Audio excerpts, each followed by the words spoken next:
Rick Wilson. Molly Jong-Fast. I am without words about what has happened. So we have a second murder Yep. in Minnesota, Minneapolis. This one, 37-year-old VA nurse. He was helping a woman across the street Yep. and they took his gun. Just Molly, making look, that. the anger people are feeling is legitimate. Yeah. And I'm going to say this. I think there was no excuse for shooting Renee Good whatsoever. Well, However, and the autopsy shows. right. However, this murder is even more egregious in some Right. ways Right. because there were 8 DHS agents mobbing, chemically spraying this guy in the face. They took his legally carried firearm, just Right, like which he had I a permit legally for. carry a firearm with a permit. Actually, in Florida, I don't need the permit anymore, but I legally carried it. When it was concealed carry, I had the concealed carry license. It's now no longer required in Florida. But there, Yeah. it was required. He was legally carrying his firearm in a holster. It was not out. It was not pointed at the officers. It was not brandished at any point. They never saw it until they took it off of his body while they were beating him, while they Yeah. were striking him in the head, pistol whipping him in the head over and over again. I don't know if it was a gun or a can of tear gas, but they were beating him in the head with it. He was down. He was restrained. Both of his hands were free. You saw there was no gun in his hands. They took his Yeah. firearm away, walked away with it, and shot him over and over, at least 5 times. Some accounts say up to 10 times. I wanna talk about the witness testimony. Yep. Where she said that they were not doing CPR, they were instead counting They were counting the bullet holes. These people are fucking monsters, and they are murderers, and they need to be arrested, and I'm sorry, Keith Ellison, as the Attorney General of that state, you need to bring charges today. Yeah. You need to do it. I'm sorry, folks, I'm a guy who broke out a tooth. Yeah. Yeah. Keith Ellison needs to bring charges today. Today. Yeah. They need to be charged with murder. There is no qualified immunity because they were not acting in the proper execution of their duties. They were murdering a man in the street. They are violent thugs. They are murderers. And then they tried to cover it up. Then they tried to seize the scene and cover it up just as they tried to cover up Renee Good. And Right. to their credit, MPD said, not this time, pal. Yeah. And I wanna pull back for a minute and ask the question of why are they in Minnesota in the first place? Because I think it really is important to sort of beg this question. I had long thought that they were in Minnesota because of the Nick Shirley YouTube video. They said about that for a long time. fraud in Minnesota. Mhm. It was a video that was just a 2-second reminder. It was about fraud that had happened basically post-pandemic or during the pandemic. These people were all charged by the Biden DOJ.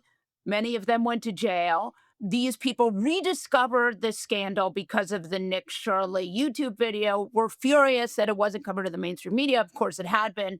Yet another sort of echo chamber situation from the Elon Musk the crowd. definitional fake news, but they are the Yeah. ones faking the news. Yes. There's a sort of new ripple in this because of Pam Bondi. Talk us through it. Pam Bondi sent a letter to Minnesota basically saying, we hate you, you're a terrorist, you love illegal criminals, you love all this. But by the way, we'll leave if you'll just turn over your voter files to us. This gets to the nut of this thing. ICE is not a law enforcement agency. ICE is not an immigration agency. They are an arm of the political will of the Trump administration, and Pam Bondi, at the head of our DOJ, is equally a part of Trump's political operation. They gave away the game. This is partly because Pam Bondi, I don't know if you guys know this yet, is stupid Yeah. and Luckily, undisciplined. the one bit of good news here is these people are fucking morons, but this is still a nightmare scenario. So Right. you have Trump's private police force occupying a state until they give up voter rolls because Donald Trump is, and well, he should be, and we'll get to this in a minute, very nervous about the midterms. He ought to be. What's the play just on the voter roll stuff? So you get the voter rolls, and then what happens? Then they turn it over to a bunch of data analysis guys Right.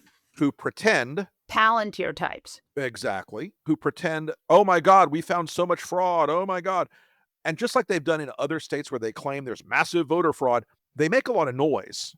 for their people, and no massive voter fraud ever appears. It's not a scale problem. Voter fraud is Right. not a big problem in this country. It's not a No. problem at scale. And they want to invalidate elections. They want to be able to say, well, we looked at this voter file. It was fraudulent. Everybody in there is every Democrat is registered 12 times, and they're all Right. illegal aliens. They're all Right. criminals. They're all blah, blah, blah, blah, blah. They want to do that because they know they're about to get their asses handed to them in the Right. congressional races. Again, I'm not a guy who like eats out ahead of time on the news of the Senate, but the Senate is looking increasingly less hospitable for the Republicans. And you see it, right? I think a really good example is Ted Cruz. So Axios had a bit of reporting. You're so excited. I A love bit of reporting about my man, and quite frankly, he's really Rafael. none of our man, Raphael. And I think that I would love you to just talk for a minute, as someone who knows the dark arts, of how this reporting gets leaked to Axios, and then we'll talk more. Look, somebody in that donor meeting either has decided that it's a really smart idea to pre-position Cruz as a post-Trump conservative, That's what I think. which is my belief, or somebody got sour on Ted Cruz, and I will tell you the former is a much higher likelihood thing than the latter. This smells like a little bit too packaged to me Right. to be some disgruntled staffer or disgruntled donor. And the messages Cruz delivered in that leak were a little too on the nose for 2028. So you think Cruz leaked this to Axios himself? Yeah. That Or sounds right to me. a consultant or a staffer or somebody. But yeah, I think this is a play. I don't think it's an accident. I think it's a play. And I think what's important about it is that in it, Ted Cruz, or it's reported by whoever in Ted Cruz's camp leaked it, that Donald Trump said, "Fuck you," when Ted Fuck Cruz you, said Ted. you're going to. Now, Yeah. honestly, who among us hasn't said "fuck you, Ted"? I mean, But really. some of us to his face. I'll never forget. In 2016, I remember being in this green room with Ted Cruz at the Texas Trib Fest, and he was just like, "Oh, Trump's going to destroy us. I hate him so much." I'm like, "Okay, well, stand the fuck up. What are you Yeah. going to do? What are you going to do?" And I have a photograph of that. Somebody took a picture of me, and it's like Rick with his finger up, giving it to Ted Cruz. But there are two types of people in the world: Ted Cruz and everybody who hates Ted Cruz, which is everybody else in the world. So I'm going to read the secret recording just for a minute so we have it. dramatic readings from the secret recording. Yes. You're going to lose the House. You're going to lose the Senate. You're going to spend the next 2 years being impeached every single week. Absolutely could not be more true. Trump's response, according to Cruz, "Fuck you, Ted." Look, Cruz, God knows, I'm gonna probably get struck by lightning for this. But Cruz's analysis of why that was going to happen was correct, because he said these tariffs are going to destroy the country and they destroy the economy, and they have. Remember, this stuff was recorded last spring and summer, and so Cruz was correct. And Molly, this is one of those things where you see that hidden nature of the Republican Party of today. Mhm. These guys privately say to themselves, "Oh my God, he's fucking us. We're getting destroyed. He's going to blow us up. We're going to lose everything." They say it to themselves all the time, Yeah. and they're right to do so because he is. Yeah. And they don't seem to ever quite have that moment where they go, "Okay, now the next step of this procedure is to break with the president." Yes. They know Now- it's coming. They can't break the spell. Ted Cruz will still go out right now and try to kiss Trump's ass. Now, let's talk about this, because Republicans are seeing the writing on the wall and they are worried about losing in the midterms, but they all are cowards and traitors. So, Profiles this in is- chicken shit, as I like to say. Right. But this is an interesting piece, and I want to talk about it. Significant step in the oversight front from the House majority that has done little. Okay. Mm-hmm. Chairman Rep. Gambarino, who is a New York Republican. Yep. So that says all you need to know, right? He knows he's going to lose his seat. I think it's important. Has formally requested testimony from ICE, CPB, and USCIS in a full committee hearing. Mm-hmm. Congress has an important responsibility to ensure the safety of law enforcement and the people they serve and protect. Talk us through why he's doing this. this little crease, this little crevice in the wall of MAGA discipline, I think is extraordinarily dangerous. Here's the story that we have to understand. When Trump came in February, a year ago, his approval rating on his immigration policies was basically 59-30. It's really good. People saw the rubber hit the road, however, and now it's about 30-59. People now hate his immigration policy. Mm-hmm. And that was before they killed the VA right. That was, and that poll was taken this last week. It was post Renee Good, but pre Alex Peretti. Yeah. Okay. It is not going to get any better. The dead fish doesn't stop stinking. It's going to smell worse. It's going to be worse. It's going to be tougher for them to justify. So you're going to see them pull Kristi Noem and little Greg Bovino and the rest of these weirdos. Yeah. They're going to pull them in and they're going to have a hearing and they're going to say, I favor the president's immigration policies and I want you to be able to do the best job ever. So let's talk about how you're going to do better. They're not going to burn it down. They're not going to go against Trump. They're not going to say, we got to get rid of ICE. But one of the things, but it's a crack. It's a crack in the wall. And I will tell you this, my chats and emails were burning up last night from a lot of my pro-gun, pro-2A friends. Like I'm not going to go against Trump yet, but man, this is a really bad look. A legal concealed carry permit holder not engaged in violence. And Bovino goes out and says, if you carry a gun around us, not pointing it at us, but if you carry a gun around us, exercising your Second Amendment rights, you're going to get killed. Yeah. That's a fault line inside of MAGA right now that I don't think people have weighed in yet enough on. I want to point out something else, though, about this and why hearings are good and why getting these people to talk as much as possible is important. Oh, yeah. Because they're constantly lying. So they're constantly getting caught in lies. Mhm. And already on Twitter, I've seen like 4 different videos that have, Bovino says something, the video says something different. Kristi Noem says something, the video says something different. J.D. Vance says something, the video says something different. And even worse, J.D. Vance has spent so much time just defending everything indefensible that you literally have J.D. Vance defending Kyle Rittenhouse, and then trashing Alex Petrie. So explain this. Everything out of J.D. Vance's mouth, you should process it with, this is his 2028 campaign. He's going to be the biggest asshole possible to the victims of ICE. He has to win in a race. There are going to be 15 Republicans in that race. He's going to go into it on paper as the presumptive, but in reality, you know what MAGA wants. They want more blood, more ugly, more anger, more hatred, more screaming, more chaos. All he's doing is setting up 2028. He probably is laying awake at night going, oh my God, I'm going to get struck down by lightning. Good Catholic there, JD. But it's important. I think it's really important to realize that is what's happening here. J.D. Vance is just defending the indefensible. He has no principles. Correct, Molly. That's exactly, your point is exactly right.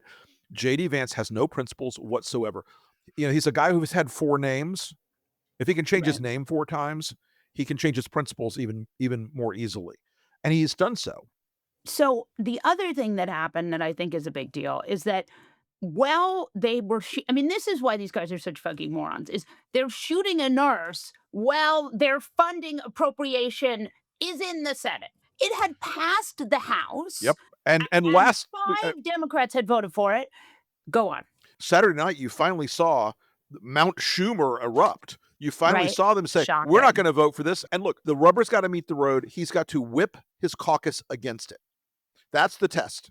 Okay. Not.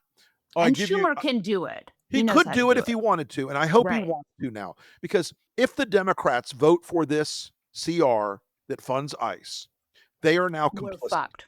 They are complicit. And their base is going to go, fuck you, stay home. Yeah.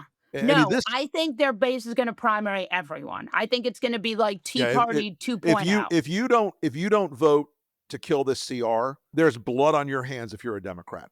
And I mean, you know what? And while John Fetterman is now functionally a Republican, that fucking the rest guy. of those soft Democrats, y'all best get your act in gear because this shit does not work. And also, they're all going to get primaried. They're all going to get primaried. You are going to catch a primary. Yeah. The ads are going to be brutal.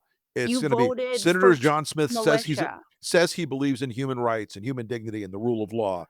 but he voted to give Greg Bovino and Kristi Noem more money to kill more Americans. Yeah. I could write that ad in my sleep. I could write that ad in my sleep, and you'd watch it and you'd cry like a baby because it's so tragic, and rightly so. But these Yeah. people, if Chuck Schumer, and I've been very hard on Chuck Schumer, Which he deserves. which he's deserved, but if he does this, this will be a legacy moment for him where he will walk out of the Senate with his head held high, that he fought the good fight at the end on something that was a gigantic civil rights issue, because that's what this bill really has become. It is a Yeah. question of American civil rights or the power of ICE to kill us. And if Democrats do the right thing, the morally correct thing, and they vote against this CR, which gives billions of dollars to Trump's private militia, then Republicans will be forced to shut down the government, and they should, because this government is hurting its people. Yep. And there's already a little like buzz around some sort of compromise from Thune, where he's No. telling people like, well, we'll do an ICE reform bill that'll kick in 2 years and da-da-da. No. No deals, no negotiation. That's it. These people are violating our First, Second, Fourth, Fifth, Sixth, and 10th Amendment rights every And single day. 14th.